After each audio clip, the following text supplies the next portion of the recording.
जय हिंद दोस्तों, आरसी सागर study foundation में आपका स्वागत है। आज हम TGT, PGT, GIC assistant professor exam के महत्वपूर्ण प्रश्नों पर रिवीजन करेंगे। तो पहला क्वेश्चन एक, घाटी के निम्नलिखित में से किस भाग से नदी गुफित जलमार्ग से होकर प्रवाहित होने की संभावना है?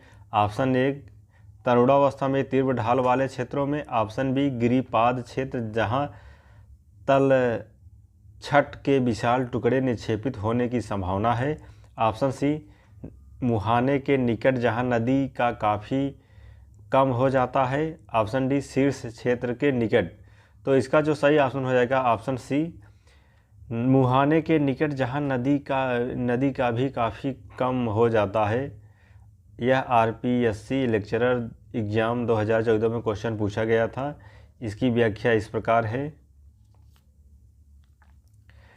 नदी घाटी में मुहाने के निकट जहां नदी का काफ़ी कम हो जाता है वहां नदी के गुफित जलमार्ग बनाने की संभावना बढ़ जाती है। जैसे असम में ब्रह्मपुत्र नदी गुफित जलमार्ग बनाती है। इस जलमार्ग में ब्रह्मपुत्र नदी के बीच कई द्वीप पाए जाते हैं, जिसे माजुली द्वीप सबसे बड़ा नदी द्वीप है। अगला क्वेश्चन 2, थानथ्वेट जलवायु वर्गीकरण 1931 में 31 के मुख्य आधार थे। ए, वर्षण प्रभावता, बी, मासिक वर्षण, सी, तापीय दक्षता, डी, औसत मासिक तापमान। तो ऑप्शन इसमें जो सही है ऑप्शन ए और बी सही है। ऑप्शन बी और सी सही है। ऑप्शन सी, ए और सी सही है। ऑप्शन डी, ए, बी और डी सही है। तो इसका जो सही ऑप्शन हो जाएगा ऑप्शन सी, यानी कि इसका जो है ऑप्शन ए, वर्षण प्रभाविता और तापीय दक्षता जो है मुख्य आधार है थानथ्वेट के जलवायु वर्गीकरण का। तो यह आरपीएससी लेक्चरर एग्जाम 2014 में क्वेश्चन पूछा गया था। इसकी व्याख्या इस प्रकार है। थानथ्वेट जलवायु 1931 का प्रमुख आधार है वर्षण प्रभाविता, तापीय दक्षता का औसत मासिक तापमान। तो अगला क्वेश्चन 3, निम्न में से कौन सा एक प्राकृतिक आपदा भारत में सबसे अधिक प्रभाव डालती है? ऑप्शन ए, बाढ़ एवं सूखा। ऑप्शन बी, नदियों का मार्ग परिवर्तन। ऑप्शन सी, ओलावृष्टि एवं हिमपात। ऑप्शन डी, तटीय चक्रवात।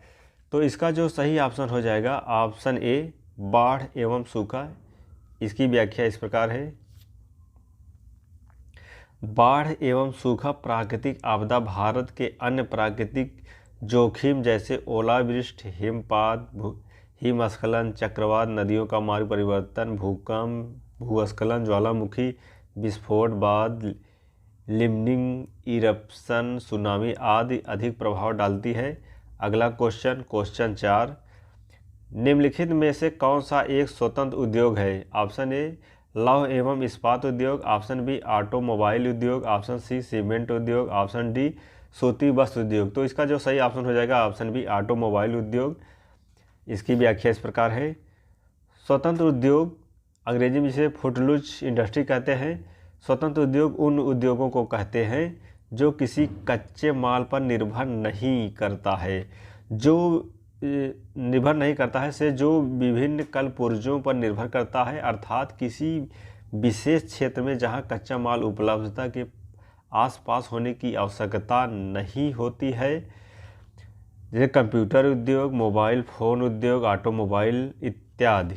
अगला क्वेश्चन 5, भारत में चीनी उद्योग के उत्तर से दक्षिण की ओर खिसकने का मुख्य कारण क्या है? ऑप्शन ए, सस्ता श्रम। ऑप्शन बी, विस्तृत प्रादेशिक बाजार। ऑप्शन सी, सस्ती एवं अधिक शक्ति आपूर्ति। ऑप्शन डी, गन्ने के प्रति एकड़ अधिक उपज एवं अधिक मिठास। तो इसका जो सही ऑप्शन हो जाएगा ऑप्शन डी, गन्ने की प्रति एकड़ अधिक उपज अधिक मिठास। तो यह यूपी जीडीसी 2012 में क्वेश्चन पूछा गया था, परीक्षा 2014 में हुआ था। अगला इसकी व्याख्या इस प्रकार है। गन्ना का जन्म भारत है और ग्रेमनी कुल का पौधा है। भारत गन्ने का उत्पादन विश्व में ब्राज़ील के बाद दूसरा स्थान है, जबकि खपत एवं और कृषि क्षेत्र की दृष्टि से भारत विश्व का प्रथम स्थान है। गन्ने की फसल तैयार करने में लगभग 1 वर्ष का समय लगता है। इसका अधिक उत्पादन उत्तर प्रदेश, महाराष्ट्र, कर्नाटक, तमिलनाडु देश के प्रमुख उत्पादक राज्य हैं, परंतु गन्ने की प्रति एकड़ से अधिक उपज और मिठास के कारण चीनी उद्योग उत्तर से दक्षिण को खिंचने का मुख्य कारण है। अगला क्वेश्चन 6, निम्नांकित में से कौन सा औषधि शैल का उदाहरण नहीं है? Option A slate, option B चूना पत्थर, ऑप्शन सी कोयला, ऑप्शन डी गैब्रो। तो इसका जो सही ऑप्शन हो जाएगा ऑप्शन ए स्लेट। यह यूपी पीजीटी 2011 में एक क्वेश्चन पूछा गया था। इसकी व्याख्या इस प्रकार है। स्लेट का निर्माण सेल तथा अन्य जलज अवसादी चट्टानों के रूपांतरण के कारण होता है। इसे शैल में खनिजों के जोड़ पर टूटने का गुण होता है। अपक्षय की दृष्टि से स्लेट उतने अवरोधक नहीं होते हैं। स्लेट का रंग किसी भी प्रकार का हो सकता है। अगला क्वेश्चन 7, समुद्री जल का घनत्व नियंत्रण होता है। ऑप्शन ए लवणता व तापक्रम, ऑप्शन बी संपीड़ितता व संवहन से, ऑप्शन सी उपर्युक्त सभी कारकों से, तो डी उपर्युक्त किसी भी कारक से भी नहीं। तो इसका जो सही ऑप्शन हो जाएगा ऑप्शन सी उपर्युक्त सभी कारकों से। तो यह यूपी पीजीटी 2006 में एक क्वेश्चन पूछा गया था। इसकी व्याख्या इस प्रकार है। उच्च ताप क्षेत्रों में जल निम्न घनत्व होता है क्योंकि जल की संपीड़ितता कम हो जाती है। लवणता और एवं जल के घनत्व सीधा संबंध पाया जाता है, अर्थात उच्च लवणता उच्च घनत्व के साथ जहाँ अधिक ताप होता है वहाँ संवहनी धाराएं उत्पन्न हो जाती है और संवहनी वर्षा करती हैं, जिससे जल का घनत्व कम हो जाता है। अगला क्वेश्चन 8, निम्न भारत में धारवाड़ क्रम की शैलों के संबंध में निम्नलिखित कथनों पर अध्ययन कर नीचे दिए गए कूट से सही उत्तर का चयन कीजिए। कथन, ऑप्शन ए धारवाड़ क्रम शैलें अवसादी तथा आग्नेय शैलों के अत्यधिक रूपांतरण से बनी है। तो ए जो है सही है। ऑप्शन बी इस क्रम की शैलों में कोयला के विशाल भंडार हैं, यह गलत है। सी, ऑप्शन सी, इस क्रम की शैलें विविध प्रकार के खनिजों के भंडार मिलते हैं, यह सही है। और डी, इन शैलों का आविर्भाव कैम्ब्रियन युग में हुआ, यह गलत है। तो इसका जो सही ऑप्शन हो जाएगा 3 का ए सी सत्य है। यह यूपी पीजीटी 2010 में एक क्वेश्चन पूछा गया था। इसकी व्याख्या इस प्रकार है।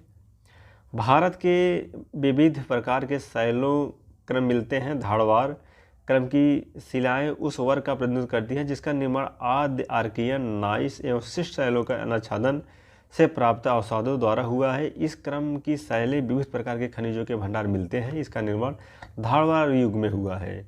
तो अगला क्वेश्चन 9, निम्न पर्वतों में से कौन सा टर्सरी पर्वतीकरण का परिणाम नहीं है? ऑप्शन ए कुल्लून पर्वत, ऑप्शन बी अपलेशियन पर्वत, ऑप्शन डी एडीज पर्वत, ऑप्शन सी आल्पस पर्वत। इसका जो सही ऑप्शन हो जाएगा ऑप्शन बी अपलेशियन पर्वत। यह यूपी पीजीटी 2013 में यह क्वेश्चन पूछा गया था। इसकी व्याख्या इस प्रकार है। हर्शियन पर्वतीकरण पर्मियन युग से शुरू हुआ। जर्मनी के हार्ट पर्वत के अनुसार पर्वतीकरण को हर्शियन हलचल कहा जाता है। इस पर्वतीकरण का सबसे अधिक विकास यूरोप, उत्तरी अमेरिका के अपलेशियन पर्वत में हुआ है।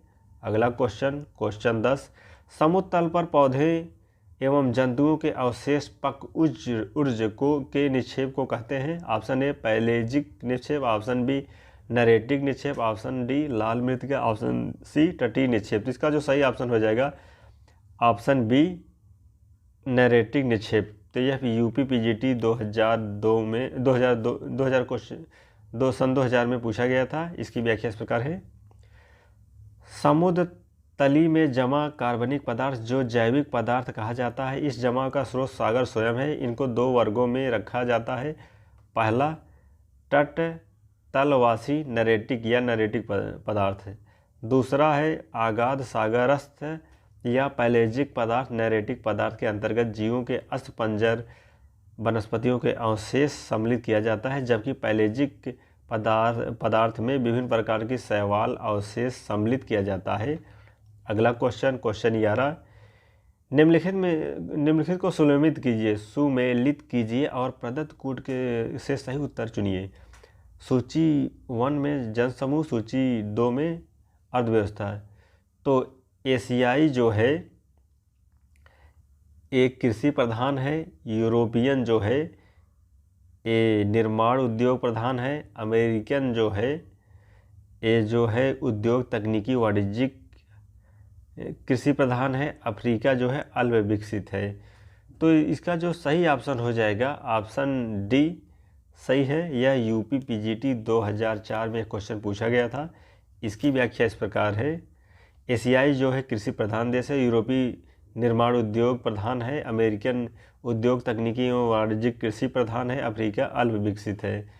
तो अगला क्वेश्चन 12 उत्तरी पश्चिमी भारत में शीतकालीन वर्षा होती है। ऑप्शन ए दक्षिणी पश्चिम मानसून, ऑप्शन बी उत्तरी पूर्वी मानसून से, ऑप्शन सी पश्चिमी विक्षोभ से, ऑप्शन डी स्थानीय झंझावात से। तो इसका जो सही ऑप्शन हो जाएगा ऑप्शन सी पश्चिमी विक्षोभ से। यह यूपी पीजीटी 2010 में यह क्वेश्चन पूछा गया था। इसकी व्याख्या इस प्रकार है, जाड़े के दिनों में भारत में उत्तर पश्चिम भागों एवं उत्तरी भारत में वर्षा पश्चिमी प्रतिरोध पश्चिमी विक्षोभ के कारण होती है। पश्चिमी विक्षोभ जो भारतीय उपमहाद्वीप में जाड़े के मौसम के पश्चिम और उत्तर पश्चिम में प्रवेश करते हुए भूमध्य सागर पर उत्पन्न होते हैं। भारत में इन प्रवेश से पश्चिमी जेट प्रवाह द्वारा होता है। शीतकालीन में रात में तापमान वृद्धि एवं विक्षोभों के आने का पूर्व संकेत माना जाता है। जय हिंद, आज इतना ही।